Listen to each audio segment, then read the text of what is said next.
Bah, la vérité, la vérité. Qui peut dire ce qui est vrai et ce qui ne l'est pas, commandant? Pour nous, l'essentiel, ce n'est pas la vérité, c'est la justice, non. Et le flic sourit en hochant la tête. On est presque d'accord avec ce sympathique flic, ce juge antipathique, et voilà, le lecteur aussi, pour que le suicide d'Alex, maquillé en meurtre, avec une trace d'ADN via un cheveu et une empreinte sur le tube de barbiturique, peut entraîner une condamnation de quelqu'un qui est innocent de ce meurtre, mais de quelqu'un qu'on va considérer nous également coupable. Mais voilà, ça se termine sur une affirmation qui est en mesure de dire que la justice passe au-dessus de la vérité et qu'on peut maquiller la vérité en arrivant ainsi à une certaine justice. Vous voyez les portes que ça ouvre. Les descendants de Staline adorent les procès staliniens de ce genre où il faut effectivement condamner car pour eux une certaine justice est nécessaire et la vérité, bah... Donc je vous ai parlé oui, du sympathique flic qu'on retrouve après travail soigné. Pierre Lemaître a repris le même héros, donc un héros qui était, on peut dire, complètement par terre à la fin de travail soigné, puisque son épouse et l'enfant qu'ils attendaient ont été assassinés, vous le savez, vous le savez. Et il a 50 ans. 50 ans, oui. Et un beau portrait de cet homme de 50 ans. Il aura bientôt 50 ans. Autour de lui, tout le monde est mort.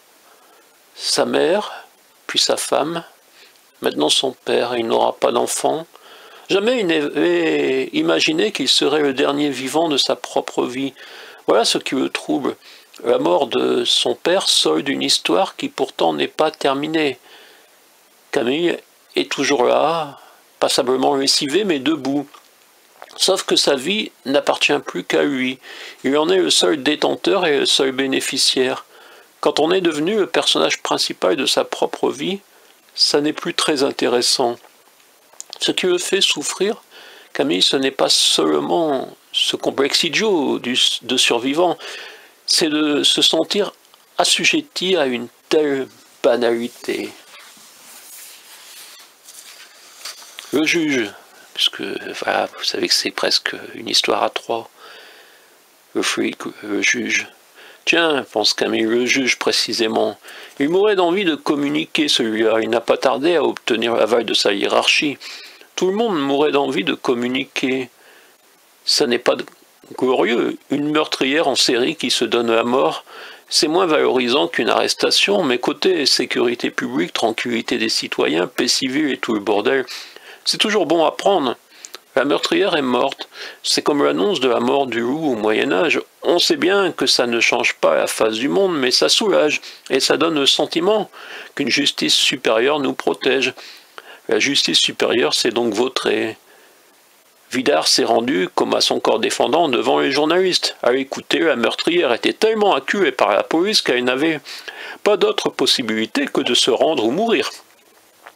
Camille et Louis ont vu ça sur le téléviseur du bistrot. Louis était résigné, Camille rigolait en dedans. Depuis cet instant de gloire, le juge s'est calmé, il a péroré devant les micros, mais à présent, la tâche d'en finir revient quand même aux flics. Voilà, Alex, on en fait connaissance d'une manière presque sympathique. Pour l'amour, c'est raté, mais c'est ainsi, et c'est moins difficile depuis qu'elle se prépare à finir seule. Malgré cette solitude, Alex essaye de vivre normalement, de trouver des plaisirs. Cette pensée-là l'aide souvent. L'idée de se faire des petits plaisirs, d'y avoir droit, elle aussi comme les autres. Par exemple, elle a décidé ce soir de retourner dîner au Montonnerre, rue de Vaugirard. Et voilà, c'est une tueuse en série à acide sulfurique. Et ses victimes ne se connaissent pas, mais pourtant elle a une bonne raison de les assassiner. Et justement, c'est pour ça qu'on va en arriver à la fin. Est-ce qu'elle nous soit sympathique? Mais est-ce que quelqu'un peut rendre ainsi la justice? Et est-ce que finalement la police et le juge peuvent considérer que une certaine idée de la justice est plus importante que la vérité? Je ne sais pas si Pierre Lemaitre voulait qu'on s'interroge ainsi à la fin de ce roman sur l'opposition justice et vérité, je ne sais pas. Mais voilà, moi, ce fut mon interrogation. Donc après le travail soigné, Alex, je vous les conseille dans cet ordre de lecture, car effectivement, pour bien comprendre le personnage du commandant, du policier, il faut aussi connaître son passé de la première étape. Je crois, même si c'est pas indispensable. Après la lecture d'une dizaine d'œuvres d'Emmanuel Pov, celle que j'ai envie de vous conseiller en priorité, c'est ce roman. Malgré le désir que j'en avais, je ne me suis jamais fait d'illusions sur mon talent d'écrivain. Mais porté par le scandale